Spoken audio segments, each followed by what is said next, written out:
Welcome to the Inner Essence, a space of mindfulness, spiritual awakening, and reconnecting with your true self. Breath, be present, and begin your journey with it. Have you noticed that sometimes something inside you tries to warn you, but you ignore it? And later you think, I knew this was going to happen.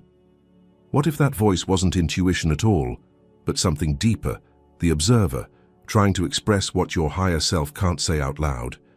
That subtle awareness behind every thought, the one that sees even your silence, is not imagination. It's the consciousness that perceives before you interpret, the part of you that knows without speaking. Today we'll explore what the observer truly is, why it sees what your spiritual self cannot articulate, and how noticing it changes the way reality responds to you. You've probably tried to be your highest version before, calm, compassionate, wise, unshakably centered. Maybe you've even caught yourself judging your own thoughts when they didn't match that image. The irritation you felt, the guilt for falling off balance, the subtle pressure to always be light, that's the moment the illusion takes root. We've been taught that the higher self is the purest form of awareness, the peak of inner evolution, the clean channel to truth. But that idea hides a quiet distortion. The higher self, as most imagine it, observes from within the system. It's like a lighthouse built in the middle of the ocean, radiant, yes, but surrounded by its own light, unable to see its own glow. What it illuminates, it can't always understand. Here's the paradox. The higher self feels eternal, but it's not omniscient. It experiences purity, but it can't fully witness itself experiencing. It's immersed in the field of being. It is the wave, not the vantage point watching the wave. So while the higher self is deeply connected, it lacks the small cutting distance that makes true observation possible. That's why you can meditate for years, cultivate serenity, and still feel lost when life suddenly shifts direction. The higher self stays faithful to the ideal of harmony, even when chaos is the teacher you actually need. It loves to feel whole, but not necessarily to see the cracks that make wholeness possible. And in that blindness, many sincere seekers mistake emotional stillness for clarity. Imagine a painter standing too close to the canvas. He can sense the color, the texture, even the emotion of the painting, but he can't see the full picture. That's the higher self, the artist inside the artwork. The observer, on the other hand, is the one who steps back. It's not detached, it's simply aware of the distance. It sees the stroke and the space between strokes.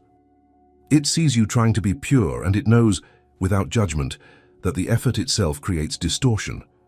That's the quiet illusion behind the idea of the perfect spiritual self. Perfection in awareness is not wholeness, it's paralysis. It traps you in an invisible mirror, forever comparing the now to an idealized image of serenity. You start filtering your emotions, avoiding discomfort, even censoring your own intuition because it doesn't sound elevated enough. The result? Your growth becomes performative. You stop feeling and start managing.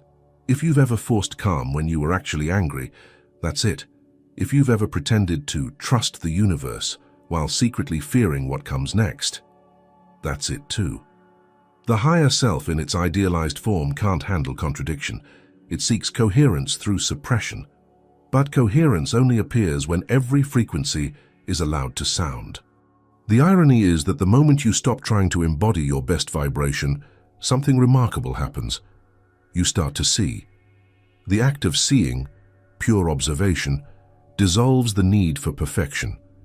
You begin noticing how your mind polishes spiritual concepts like armor, how it uses light to avoid shadow. The observer doesn't interfere. It just watches how the higher self tries to protect you from being imperfect. And in that watching, understanding is born. This is where the shift begins. The very clarity you were chasing through meditation, affirmations, or devotion wasn't lost. It was hidden behind the image of who you thought you should be. The observer waits behind that image, patient and silent, until you stop performing alignment and start witnessing your performance. And the moment you do, you feel a strange kind of freedom, the permission to be flawed and still awake. You realize that awareness doesn't require purity. It requires honesty. The observer doesn't need you to fix yourself. It just needs you to see yourself unfiltered. But few people ever reach that turning point consciously. They sense the distance, the slight tension between who they are and who they think they're supposed to be, and instead of leaning into it, they try to close it. They double down on the practice, on the mantra, on the next layer of spiritual discipline. And in doing so, they silence the very presence that's trying to awaken through them. That presence, the quiet one noticing your effort, has its own intelligence. It was born not in stillness, but in the first flicker of awareness that asked, who's really thinking this thought? It's not the higher self. It's something else, something older, more neutral and more precise. And it's about to reveal why it exists at all, not to replace the higher self, but to show you what it can't yet see from inside its own light. It doesn't happen in a single instant, but if you look back, you can probably find the moment it began. Maybe it was during an argument, when something in you suddenly stepped back and thought, why am I saying this? Or maybe it was a quiet night, when your own thoughts started to sound foreign, like voices echoing in an empty room. That's the birth of the observer. Not a mystical revelation, but the first subtle crack between you and the machinery of your own mind. Before that point, consciousness runs in a loop. Thoughts arise, emotions react, and you identify with the motion as if it's all one seamless current. You think you're choosing, but you're being carried. Then, unexpectedly, a thin awareness slips in. A second layer, a still gaze behind the noise. It doesn't judge, it just watches. And that watching changes everything. The observer doesn't announce itself. It doesn't come with light or sound. It appears in the spaces between reactions, in the split second before a habit takes over. For most people, that first glimpse is unsettling. You feel both more alive and less certain. There's a sensation that part of you has detached, but not in the numbing way of dissociation. It's a detachment that sharpens your perception. You begin to notice how thoughts move, how they repeat, how they try to convince you they are you. Here's what few people realize. Intuition, that gut whisper of right or wrong, is still part of the internal system. It's born from your accumulated memories, experiences, and energetic patterns. The observer, however, sits one layer above even that. It doesn't feel the truth. It sees the mechanism producing the feeling of truth. That's the dangerous beauty of it, because once you've glimpsed this vantage point, you can no longer fully believe your own narratives. That's why some people describe the early stages of awareness as disorienting. They think something's wrong. I can't connect like I used to. But what's really happening is that the identification is breaking. The higher self speaks in the language of harmony and guidance. The observer speaks in silence. It doesn't tell you what to do. It simply reveals the pattern you've been following unconsciously and lets you see whether it still serves you. Imagine you're inside a theater, absorbed in the movie of your life. Every sound, every emotion feels real. Then, out of nowhere, a small click, and you realize you're also the one sitting in the chair watching the screen. The story doesn't vanish, but its grip loosens. You see the light behind the projection. You understand that even the higher self, that calm voice narrating your spiritual journey, is still part of the film. The one watching the film, that's the observer. And yet that awareness is not separate from the universe observing through you. It's not your creation. It's what happens when consciousness folds back on itself, when the field recognizes it's being watched from within its own frame. The observer is both personal and impersonal. It knows your story, but it doesn't believe it. It sees your striving for perfection, your spiritual ideals, and your fear of failure, all as patterns arising and dissolving in real time. But here's the paradox that few spiritual teachings dare to touch. The very moment you recognize the observer, the ego tries to claim it. You start thinking, I'm the observer now. You speak from that place, maybe even act as if you're more aware than others. And in that instant, you've lost it. The observer can't be possessed, it can only be witnessed. The moment you name it, it hides behind the name. This is where the real danger lives, not in the birth of the observer itself, but in mistaking identification for awakening. It's like standing at the edge of a mirror and believing the reflection is the one who's seeing. Many seekers fall into that trap. They start curating their awareness instead of expanding it, trying to maintain the state of the observer instead of letting observation remain fluid and unowned. If you want to test this right now, pause for a moment. Listen to the next thought that comes up. Maybe it's "this is strange" or "I'm trying too hard." Now ask who heard that. Don't answer. Just feel where the hearing came from. That space, that quiet clarity, doesn't belong to your personality or your practice. It's the field of observation itself noticing its own movement. The birth of the observer is not an achievement, it's a fracture in identification that allows light to enter. And once it's opened, life begins to rearrange around it. Old motivations lose their taste.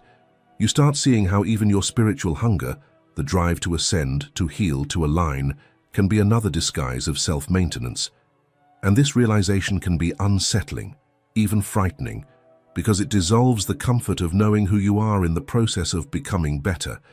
It exposes a deeper intelligence at play, one that doesn't seek improvement, but recognition. Recognition of what's already here, quietly perceiving everything, waiting for you to stop trying to silence it in the name of spiritual peace. And that's where the tension begins to rise. Because most seekers, when they feel this awareness watching them, do exactly that. They try to quiet it. They try to meditate it away, confusing stillness with suppression. And that's where the next great mistake of the path unfolds, the one that turns spiritual seeking into spiritual blindness. You've probably been told that silence is the goal, that the mind must become still, the thoughts must fade, and the world must stop echoing inside you. You've been told that peace is the proof of enlightenment. But what if that silence you're chasing is not peace at all, but anesthesia? What if, in trying to silence the very mechanism that could show you the truth, you've mistaken quietness for awakening? This is the fatal error of spiritual seeking, confusing the absence of noise with the presence of awareness. Most people enter meditation, prayer, or spiritual practice hoping to reach a state where nothing disturbs them. But the moment you try to silence the observer, the very faculty that notices what is, you begin to drift into a kind of luminous sleep.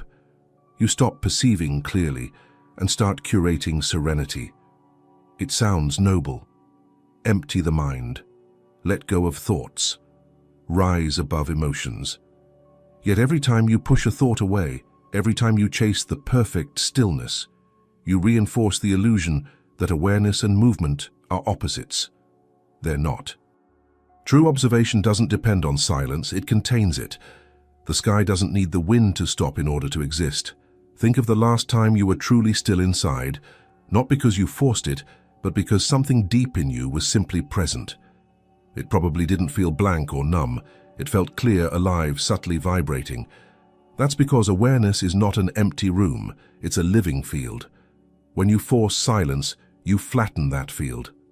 You create a polished surface, but beneath it the patterns keep pulsing, unseen, unexamined. Here's the irony. The higher self loves that polished surface. It believes stillness means mastery. It believes that to ascend, you must escape motion. But that belief blinds it. The higher self experiences the world from inside the light of its ideals, so it can't always recognize the shadows those ideals cast. The observer, however, stands slightly outside that glow. It sees the subtle tension of the one who's trying to be serene, the faint strain behind the smile, the tightness behind the mantra. When you meditate with the intention to erase experience, you don't transcend the ego, you perfect it. You create a spiritual persona who speaks softly, reacts slowly, and seems perpetually calm, but who is terrified of breaking that image. You start avoiding conversations that challenge you, emotions that expose you, and even insights that threaten your comfort. The tragedy is that the more peaceful you appear, the less awake you become. Real silence isn't the absence of thought, it's the absence of resistance. The observer doesn't need the mind to stop, it only needs the identification with thought to loosen. When you stop demanding that your inner world behave a certain way, awareness can finally move freely. That's when perception deepens. That's when you begin to see instead of merely feel balanced. If you've ever left a meditation session feeling strangely disconnected, as if the world had become too loud, that's a sign you weren't observing. You were suppressing. You were cultivating distance instead of depth. The observer doesn't pull away from life. It leans closer, with precision. It watches the flicker of emotion, the tremor in the chest, the way a single word can tighten the breath. Observation doesn't numb, it clarifies. This is why so many sincere seekers plateau after years of spiritual practice. They reach a point where nothing new happens, and they call it peace. But what they've actually reached is containment.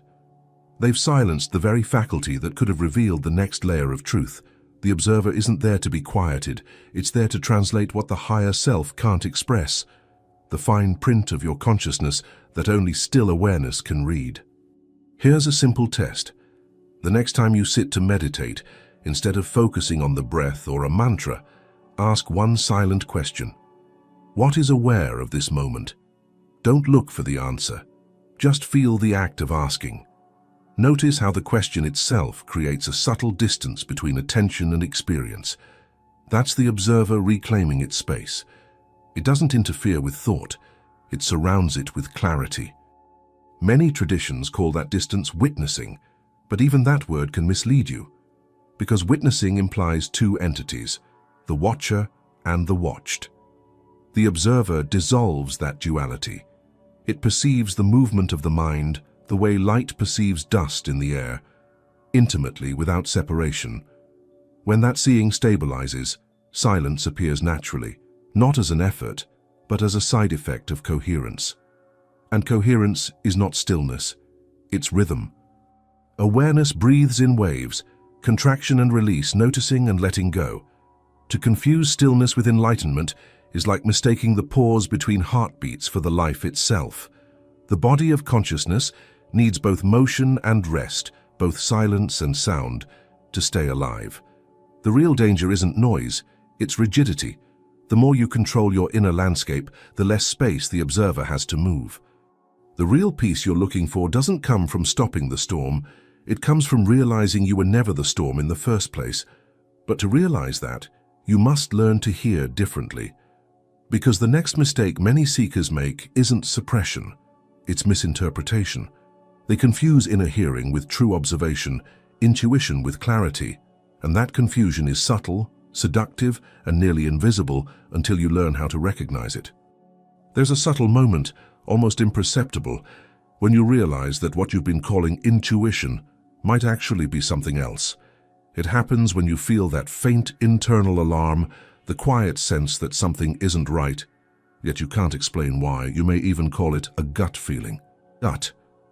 But what if that feeling isn't the message itself, but merely the echo of a deeper seeing? What if what you're hearing isn't the truth, it's just the resonance of what the observer has already noticed? Hearing is a sensory event. It's vibration translated into perception. In the inner world, it takes the form of impulses, emotional tones, the whispers we associate with guidance or intuition. Observing, however, isn't sensory. It doesn't interpret through feeling, it perceives through presence. Hearing still belongs to the field of experience, observing belongs to the field of awareness. One receives signals, the other recognizes their source. Think of the difference like this. Hearing tells you that a storm is coming. Observing shows you the sky that produces it. When you hear, you engage. When you observe, you witness. Both are valuable, but when you rely only on hearing, you become reactive to the signals of your own system. The observer, by contrast, holds the silence that allows the signal to be understood, not just felt. Most people live entirely within the frequency of hearing. They listen to the moods of the day, the fluctuations of energy, the intuitive nudges, the yes and no sensations that seem to guide decisions. And while these sensations can be useful, they're also shaped by memory, desire, fear, and bias. The higher self often speaks through this channel, emotionally intelligent but still limited. The observer doesn't speak through it at all. It doesn't give you answers. It lets you see the emotional architecture behind your answers. That's why when you say, "Something feels off, but I don't know what," it's not confusion, it's clarity trying to surface through noise. The observer has already noticed the misalignment, but your inner hearing hasn't yet translated it into a language the mind can interpret.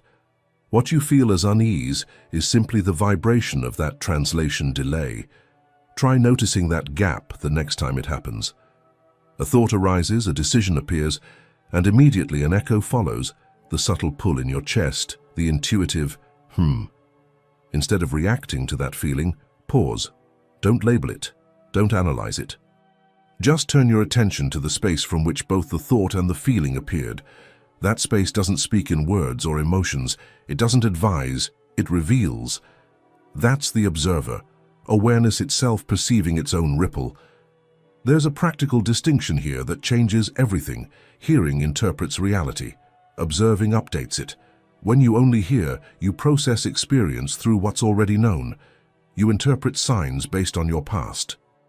When you observe, you don't reference memory. You engage directly with what is. It's like the difference between reading about fire and standing close enough to feel its heat. Observation isn't reflective, it's immediate. But here's the paradox. The moment you try to observe deliberately, you're already hearing again. Observation cannot be practiced. It can only be noticed when it's happening. The observer exists prior to effort. That's why so many people mistake listening for awareness. They think they're tuning in, when in fact they're simply amplifying the inner dialogue. Observation is the instant before tuning begins, the silent backdrop that makes tuning possible. This is also why spiritual sensitivity can become a trap. The more refined your hearing becomes, the more noise you perceive. You start decoding energies, interpreting signs, assigning meaning to every flicker in your body. But in that hyper-attunement, you can lose the simplicity of direct seeing. Observation doesn't analyze signals. It holds them until they dissolve into understanding. When you observe, you no longer need the signal to be loud. In fact, it often disappears entirely. What remains is clarity without commentary. Perception so pure it doesn't even feel like an act of perceiving. It's not mystical, it's simply the mind returning to coherence, where awareness and event are one. And this is the quiet revolution the observer introduces. It's not about replacing intuition, it's about completing it. Hearing is how consciousness communicates within itself. Observing is how consciousness recognizes itself. When those two functions meet without conflict, understanding becomes effortless. You no longer ask, "What should I do?" The knowing unfolds simultaneously with the seeing. Yet, few people allow this union to happen because it requires them to tolerate a kind of silence that feels almost dangerous. The silence where intuition stops speaking and awareness starts observing. That silence feels empty, and the spiritual ego can't stand emptiness. It wants meaning, direction, assurance. It wants to hear that it's on the right path. But the observer doesn't reassure. It simply reveals. And that revelation can be unnerving because once you see clearly, you can't return to the comfort of selective hearing. The illusion of spiritual certainty begins to crumble, and with it the peace built on avoidance. That's why the next step on this path can feel like standing on thin air, because the silence that heals can also blind if you don't know how to stay awake within it. There is a kind of stillness that restores coherence, and another that quietly erases your ability to perceive. And between those two forms of silence lies the next threshold of awareness, the place where true observation can either deepen or disappear. There are two kinds of silence that grow inside the human spirit. One restores coherence, the other erases perception. They look almost identical from the outside. Both are calm, both appear serene, both carry the aura of someone who has found peace. But one is alive, and the other is hollow. One opens the senses wider, the other closes them behind glass, and almost no one can tell which one they've fallen into until something breaks the stillness. Most spiritual seekers are trained to pursue silence as the highest state of consciousness. They learn to quiet the mind, to dissolve thought, to rest in the emptiness between breaths. But if that silence is built on avoidance, it doesn't liberate. It blinds. It's a silence that polishes over noise without resolving it, like painting over rust. The surface gleams, but underneath, corrosion spreads. You can feel the difference if you pay close attention. Restorative silence feels transparent. It lets life pass through you effortlessly. Blinding silence feels thick, static, overmanaged. It demands constant maintenance. You have to stay centered, stay balanced, stay high vibrational. That's not peace. That's control disguised as stillness. And the more tightly you hold it, the more brittle your awareness becomes. Here's the quiet danger. When the observer begins to awaken and you start sensing deeper patterns in yourself, the impulse is to protect that awareness by freezing it. You start believing that motion or noise will disturb your inner equilibrium. So you create a shrine of silence, a mental monastery where nothing unexpected can happen. You retreat from conflict, from emotion, from the raw electricity of human experience. At first it feels sacred. You tell yourself you're not reacting, that you're above drama. But slowly your perception dulls. You stop noticing the micro-movements of truth that arise in messy conversations, in spontaneous laughter, in the awkward pauses of real connection. You confuse detachment with wisdom. What was once observation becomes distance. That's when the higher self, trapped in its ideal of serenity, begins looping. It recycles the same comforting thoughts. Everything is perfect, all is love, nothing can hurt me. Those phrases may sound enlightened, but they often serve as noise-cancelling devices for the soul. They replace curiosity with closure. And without curiosity, observation dies.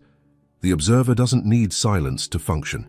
It needs transparency, a clear line of sight between awareness and experience. True stillness doesn't suppress sound. It lets sound echo through without distortion. When you lose that transparency, you stop seeing what's actually happening and start living inside the projection of what you want to be happening. That's the blindness of spiritual silence, when calm becomes a filter that edits reality. Think of a pond. When it's calm, it reflects the world perfectly, but only if the water is clean. If the surface is smooth, but the water is clouded, you get a reflection that's beautiful but false. The same happens with consciousness. Forced silence smooths the surface of the mind, while leaving its depth murky. You mistake the mirror for the view, and that mistake has real consequences. When life inevitably sends a disturbance, grief, loss, disappointment, the surface shatters. The seeker, accustomed to equating silence with alignment, panics. They think they've fallen out of frequency or lost their center. But in truth, they never left the surface. They just never learned to breathe underwater. The observer, however, was never afraid of noise. It was never trying to avoid the storm. It was trying to understand the weather. When you allow the observer to stay awake inside silence, you don't suppress emotion. You watch its rhythm. You let the sound of your humanity pass through the stillness without erasing it. That's when silence becomes sacred again. Not an escape, but a listening chamber for truth. Yet, this realization can be uncomfortable. Because it means your peace may not be peace at all. It might be a subtle resistance, a hidden exhaustion pretending to be serenity. It takes courage to test your silence, to see if it's transparent or opaque. Here's how you can find out right now. Sit quietly for a few seconds and listen, not for sound but for pressure. Is your silence soft and open, or does it feel like you're holding your breath? That's the diagnostic. If it feels tight, that's not stillness, that's effort. That's the higher self trying to guard its perfection. And if that's what you discover, don't rush to fix it. Just acknowledge it. The act of noticing already begins to dissolve the blindness. Observation re-enters through the very crack silence tried to seal. Because soon, and it always comes, there's a deeper possibility waiting beyond that fragile peace. The merging of awareness and essence, the alignment that was once considered forbidden, not because it's wrong, but because few are ready to see how powerful it truly is. But before we cross into that territory, take a breath. If any part of what you just read stirred something inside, a memory, a question, a discomfort, don't let it pass unnoticed. Write in the comments the first word that appeared inside you when you asked yourself whether your silence is alive or blind. And if this reflection opened even a small crack of awareness, leave a like as a way of saying, I'm still listening. Because the next step begins exactly there, in the faint hum that follows the silence. There's a reason it's called forbidden, not because it's dangerous in a moral sense, but because it dismantles the structure that most spiritual identities are built upon. The forbidden alignment is what happens when the higher self and the observer stop orbiting each other and collapse into a single field of awareness. It's the point where vision and being no longer trade places, where the one who experiences and the one who witnesses merge into the same presence. It's forbidden because it breaks the contract of separation that gives the seeker a role to play. If there's no longer a seeker and something to seek, then who continues the path? What remains of spiritual ambition when the hierarchy between the one who knows and the one who watches disappears? Most teachings avoid this convergence because it erases the ladder that keeps people climbing. The higher self has always been portrayed as the luminous guide, the inner teacher that channels wisdom, radiates compassion, and stands above the turbulence of ordinary life. The observer, by contrast, is quiet, analytical, detached, the still eye behind all experience. One feels, the other sees. One speaks in vibration, the other speaks in silence. And for a long time, they move in parallel, each trying to correct the other's blindness. But at a certain stage, the tension between them becomes unbearable. The higher self keeps repeating its affirmations. You are safe, you are love, you are infinite, while the observer starts noticing the mechanics behind those words. It sees the subtle need for reassurance, the egoic hunger dressed in light, and the higher self resists that gaze. It insists that faith is more important than analysis, that trust must come before truth. This quiet conflict generates a friction few seekers ever talk about, the war between feeling and seeing, between devotion and discernment. That friction is necessary. It's the heat that forges the union, because awareness can't integrate what it refuses to confront. The forbidden alignment begins the moment both aspects stop competing for authority. The higher self surrenders its need to define light, and the observer surrenders its need to stay untouched by it. When that surrender happens, perception shifts, not in content but in dimension. You no longer look at awareness or listen to guidance. You are the interface where both occur. It's like two mirrors facing each other, reflecting infinitely until reflection collapses into transparency. There's no longer an image to sustain. The sense of an inner voice speaking and an inner witness listening dissolves into one seamless cognition. You don't interpret reality, you participate in it. Knowing and being become identical. That's why this state feels almost scandalous to the spiritual ego, because it cancels the game of progress. There's nothing left to fix, refine, or reach. The mind, accustomed to measuring growth, panics in that spaciousness. It tries to re-establish boundaries. I must stay aligned. I must not lose this awareness. But the very thought of keeping it breaks it. Alignment can't be kept. It can only be recognized.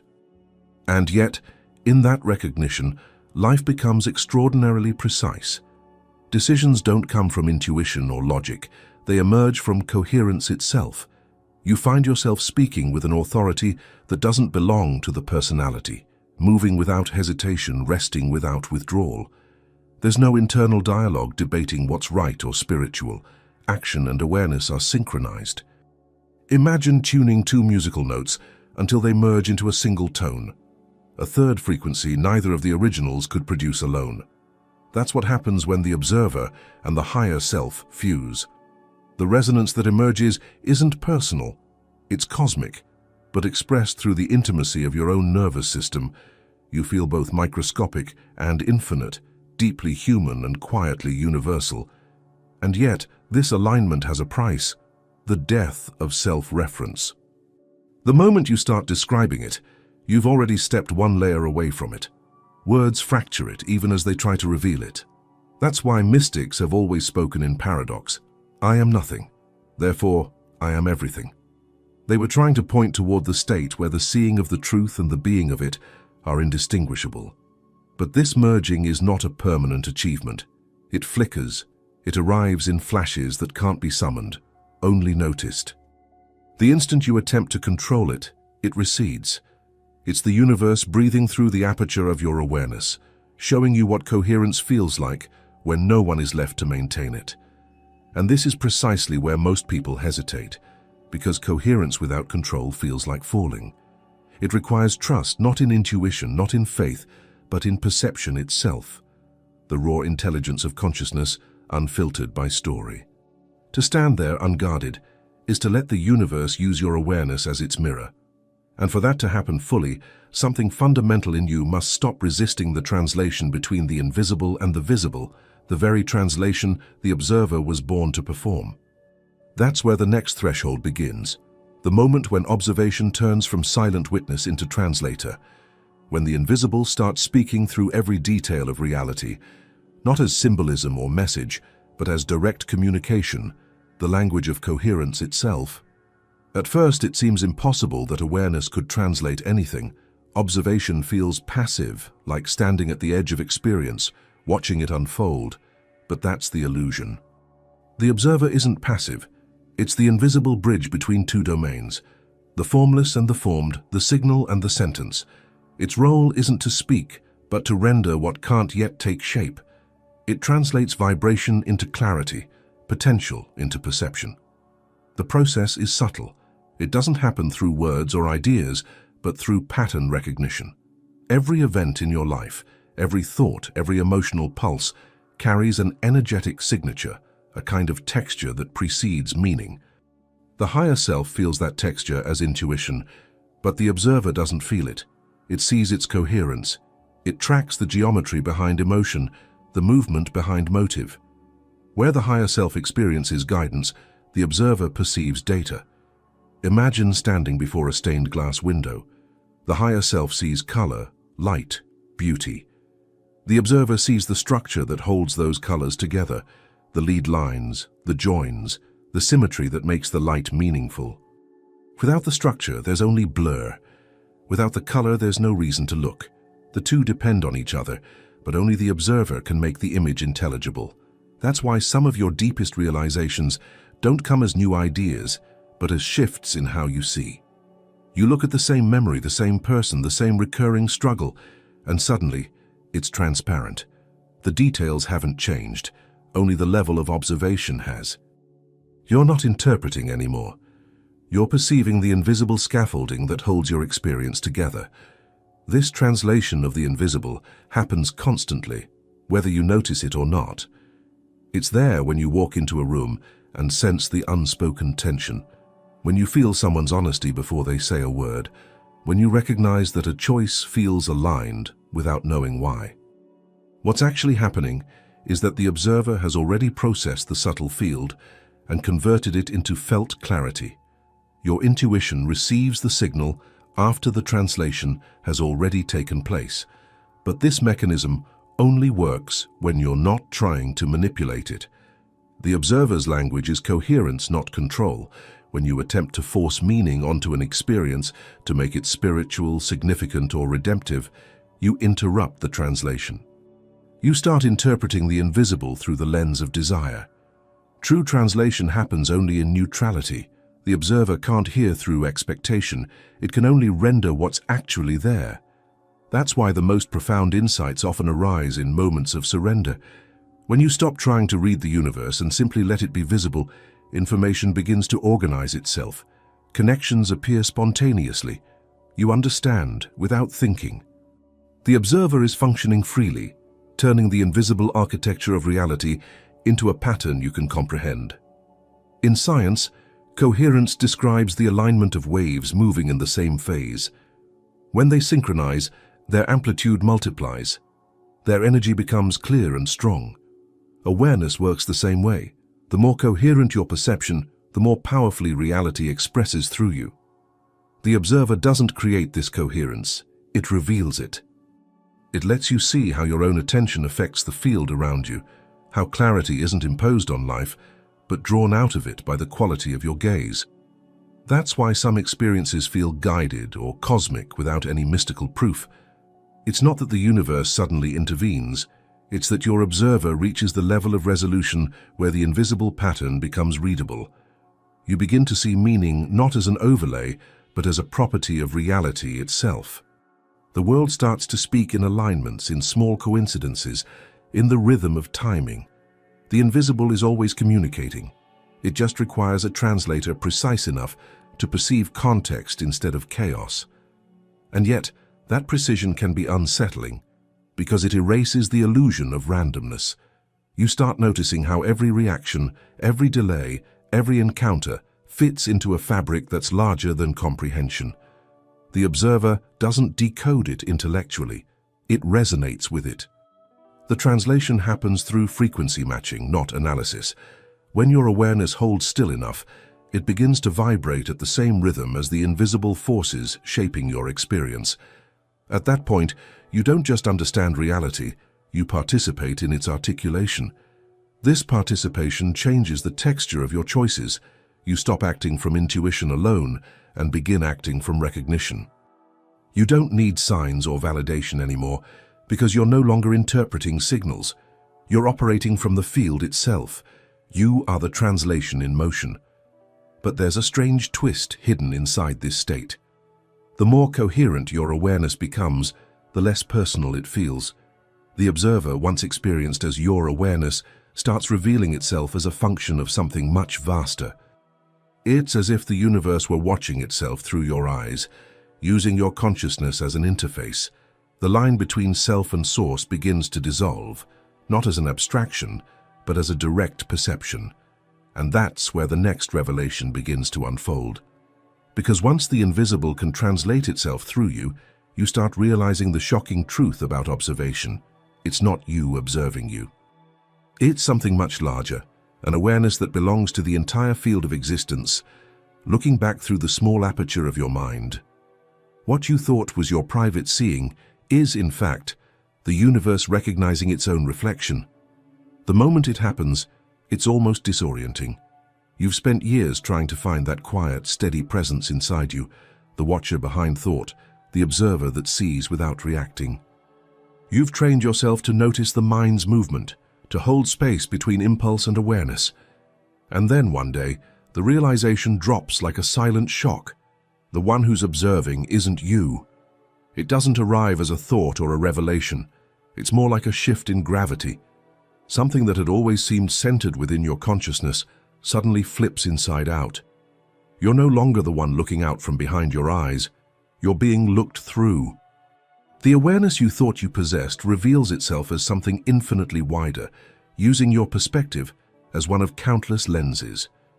The observer isn't you observing you. It's the universe observing itself, momentarily localized as your life. At first, this truth feels like a betrayal. You've worked so hard to become aware, to polish perception, to refine attention, only to discover that awareness was never personal. The clarity you've cultivated wasn't yours. It was borrowed. You were the instrument, not the player. The thought is both humbling and liberating. Think of light passing through a window. The window doesn't shine, it transmits. When clean, it reflects the sky so perfectly that it almost disappears. You've spent years polishing your glass, mistaking the reflection of clarity for ownership of it. But now, as the light floods through, you understand. The glass never generated illumination. It only allowed it. This realization dismantles the last veil of spiritual identity. The higher self, once seen as the purest version of you, is revealed to be a voice generated by the same field that animates galaxies and gravity.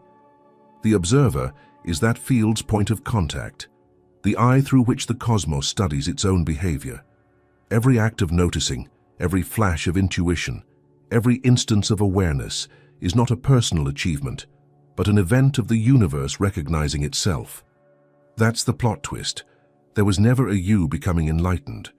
There was only consciousness folding back on itself to examine the pattern it's creating. The seeker and the sought are the same frequency playing two roles in one cosmic performance. But this understanding isn't meant to erase individuality. It recontextualizes it. The personality, the emotions, the memories, all of it remains, but they're no longer the main characters. They're expressions of the field's infinite curiosity about itself. The observer doesn't invalidate your humanity. It amplifies it. Because when awareness stops being personal, Empathy expands automatically. You stop viewing others as separate points of light and begin to sense them as extensions of the same seeing. And this changes how you relate to everything: joy, loss, time, even decision-making. You realize that when you choose, the universe is choosing through you. When you hesitate, it's hesitation exploring itself. Every movement becomes part of a larger choreography, not imposed by fate, but born from the inherent intelligence of coherence. The observer's vision isn't detached, it's participatory. This is why the line between inner and outer reality begins to blur. You notice how external events echo your internal states, how conversations appear precisely when reflection deepens, how the world seems to anticipate your realizations. It's not coincidence. It's the observer's field aligning itself, the fabric of perception adjusting to maintain balance as it expands. But this expansion has its own challenge. The mind, accustomed to boundaries, starts to panic in the vastness. It asks, if I'm not the observer, then what am I? That question, innocent as it sounds, is the last thread holding together the illusion of separateness. The answer can't be spoken, because any definition would reduce the boundless to a form.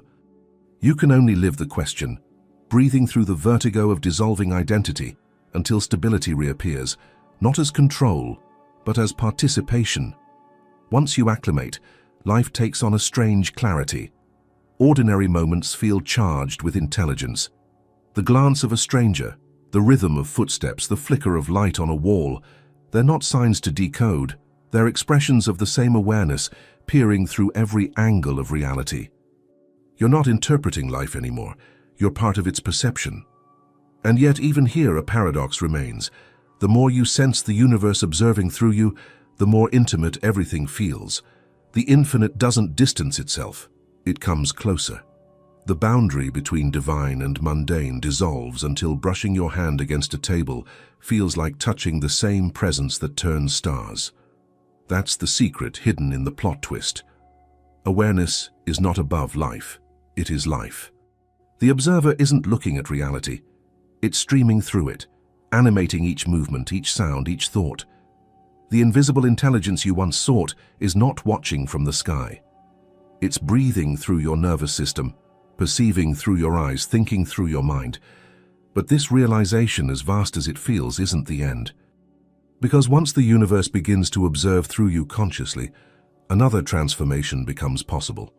One where observation itself starts to fuse with experience, and the separation between knowing and living disappears completely. That's when coherence turns into embodiment, when the silent witness and the living presence finally recognize each other as the same pulse moving in both directions. There's a moment, quiet, almost unnoticeable, when observation and existence stop being separate movements. You're no longer the one watching life happen, nor are you the one being watched.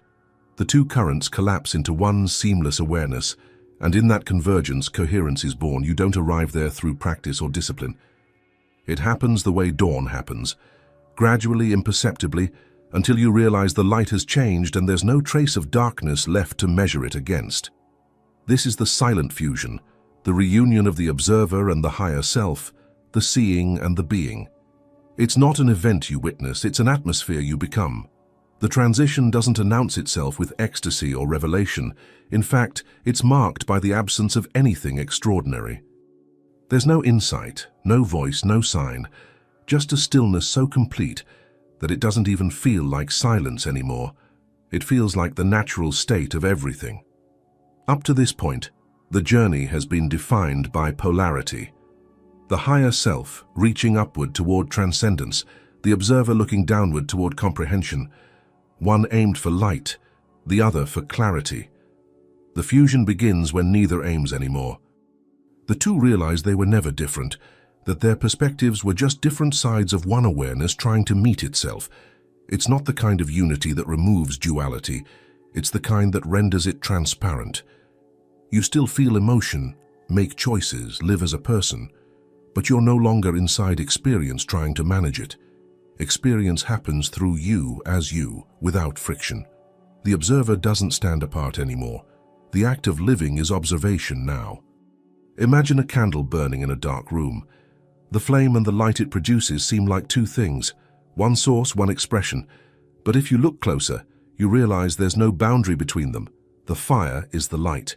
You can't separate the radiance from its origin. That's what happens in the silent fusion. Awareness stops trying to witness its own glow and instead realizes it is the glow. What's striking about this state is its simplicity. The mind expects union to feel grand, an explosion of cosmic insight or bliss, but the reality is humbler, more intimate. You wake up one morning and realize that the usual mental noise has lost its authority. Thoughts arise and dissolve without trace, like ripples in a lake too vast to remember disturbance. There's no effort to maintain clarity, no fear of losing it. Awareness sustains itself, and in that sustaining, perception sharpens. You start to notice the micro-textures of existence, the pause between words, the subtle hum behind ordinary sounds, the intelligence hidden in timing. Every event seems to contain its own explanation. You don't analyze anymore, you simply understand. The observer, now merged with the higher self, translates reality directly into being, meaning no longer needs interpretation. It's not that you stop thinking or feeling. It's that thought and feeling become transparent to awareness, moving freely like light through clear water. Even conflict appears differently. You can sense pain without suffering from it, sense uncertainty without collapsing into fear. The human story continues, but it unfolds in the presence of something vast and neutral, not detached but unmoved. That neutrality is not indifference, it's intelligence in perfect balance. This coherence radiates outward. People around you sense it without knowing why. They feel safer, calmer, more open in your presence. It's not charisma, it's resonance. When observation and being fuse, your entire field harmonizes. You stop emitting contradiction, words match energy, action matches intention. Communication becomes less about expression and more about transmission. You no longer explain truth, you embody it. In this fusion, the boundaries between inner and outer dissolve further. You start noticing how reality adjusts itself in response to your internal state, not because of will or manifestation, but because perception and environment are now one continuum. The observer's seeing is the world's self-arrangement. Every glance, every thought, every gesture becomes part of the field's choreography. But even this state, as serene as it feels, carries a subtle paradox. The moment you try to grasp it, it disappears. The instant you think, this is it, the separation returns. Because fusion isn't something to be held. It's something that happens when holding ceases. The mind wants to repeat it, to replicate its stillness, but repetition belongs to time, and fusion exists only outside of it. The awareness that tries to keep coherence reintroduces the very division it had transcended. So instead of trying to sustain it, you learn to trust it.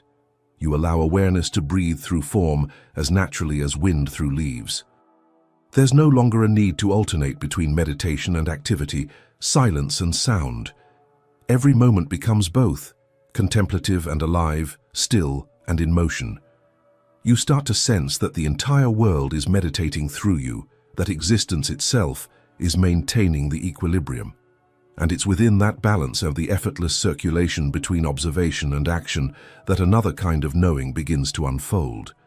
Not abstract, not spiritual, but immediate and tactile. The recognition that the same intelligence animating your breath is orchestrating the rhythm of everything around you. And that recognition doesn't speak in philosophy or belief. It speaks in sensation, in the way your body, thought, and environment suddenly move as one continuous gesture, guided by something deeper than intention, something that has been here since before the first thought of I am ever arose. Take a moment and notice this. As you read these words, there's something inside you that's aware of reading. It's not the eyes or the voice in your head pronouncing the sentences, it's the silent presence behind both. The still awareness that doesn't move even as thoughts flicker across it. That's not imagination or philosophy. It's the most verifiable experience you can have. The observer right now is present, active, and effortless.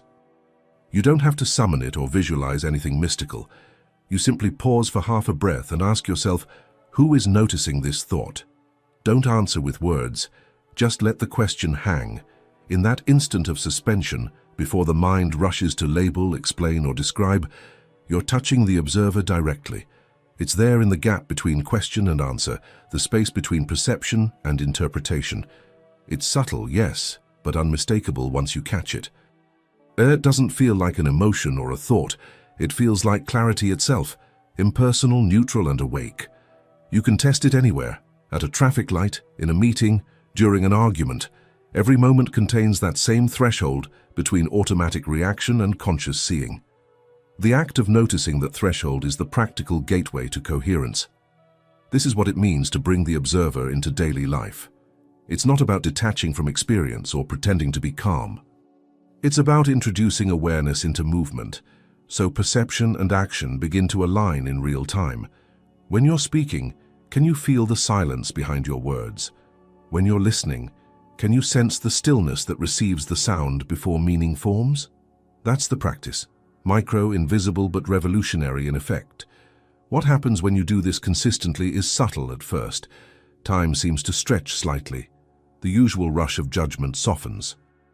You find yourself pausing half a second longer before reacting, and in that half second, the world opens. The body relaxes without your telling it to. Choices that once felt pressured start to self-organize. You begin to sense that awareness doesn't need control to direct reality. Observation itself is direction. In the modern world, where attention is constantly fragmented, this simple shift has enormous implications. You stop leaking energy into interpretation. You realize that most exhaustion isn't physical, it's perceptual. It comes from resisting the present moment, from trying to rearrange what already is. Observation dissolves that resistance. When you see clearly, there's nothing left to fight, only to participate in. Try this experiment. Close your eyes for just a few seconds and focus not on your breath, but on the awareness of breathing. Don't deepen or slow it. Let it do what it does. Simply feel the body moving on its own, the air entering and leaving without your permission. That's life observing itself through you. When you notice that, your identification with the doer softens. Breathing becomes observation, not effort. Now open your eyes again and look around the room. Instead of naming objects, notice the simple fact that seeing is happening. You're not the one forcing the seeing. It's occurring through you. The mind, so used to claiming ownership, will try to step in and describe it. Let it. Watch that too. The moment you watch even your description, awareness expands again. Over time, this shift creates a kind of gravity in your perception. Life begins to organize around awareness rather than will. You notice that clarity doesn't depend on mood or circumstance. It's not something to regain after chaos. It's the ground that chaos moves through. The more you practice, the less separation you feel between observing and living. You're not maintaining a state. You're allowing one to reveal itself moment by moment. This integration also changes how emotion behaves. Instead of suppressing or indulging feelings, you start to observe their architecture, where they arise in the body, how they crest and fade. You begin to understand that emotion is just energy passing through the lens of perception. The observer doesn't interfere. It provides enough space for energy to complete its cycle. What used to feel overwhelming becomes informative, and something else starts to happen. Coherence moves outward. The same field that stabilizes your perception begins to affect your surroundings. Conversations flow more easily, timing becomes precise, coincidences multiply. You're not forcing synchronicity, you're resonating with it. The observer translates subtle alignment into physical rhythm. The most beautiful part of this practice is its ordinariness. There's no ritual, no mantra, no special posture. The world itself becomes the meditation, the hum of the refrigerator, the feel of fabric on skin, the sound of footsteps fading down a hallway. Each moment is an opportunity to verify awareness. You don't need to wait for inspiration or spiritual context. The observer is as real in the grocery line as it is in the quiet of meditation. And when awareness stabilizes like this, you start noticing that life no longer feels like something happening to you. It feels like something happening through you. You act, you feel, you decide. but none of it carries the weight of ownership. You begin to trust movement itself, to sense the intelligence inside spontaneity. It's not mystical surrender, it's precision. The universe moving through a body that's finally clear enough to transmit without distortion. And once this transmission becomes natural, another threshold appears. Awareness, having recognized itself within the personal, begins to sense its reflection beyond the self, in others, in nature, in the collective pulse of reality. The next realization is no longer about personal observation, but about the network of awareness itself, the shared field of seeing that connects every consciousness, waiting to be recognized as one continuous act of perception. In the end, the observer was never separate from you. It was the quiet current running beneath every thought, every intuition, every heartbeat. When you learn to rest in that still awareness, life stops being something you interpret and becomes something you inhabit. The universe is not watching from afar. It's perceiving itself through your eyes, moving through your choices, breathing through your existence. The silence you once feared is not emptiness, it's pure participation. If you felt that recognition, even for a second, it means the observer is awake in you right now. Write "I'm still here" in the comments, so I know you made it to the end of this journey. And if this message resonated, tap one of the videos on the screen to keep exploring this deeper layer of awareness. There's more waiting for you, not to be learned, but to be seen.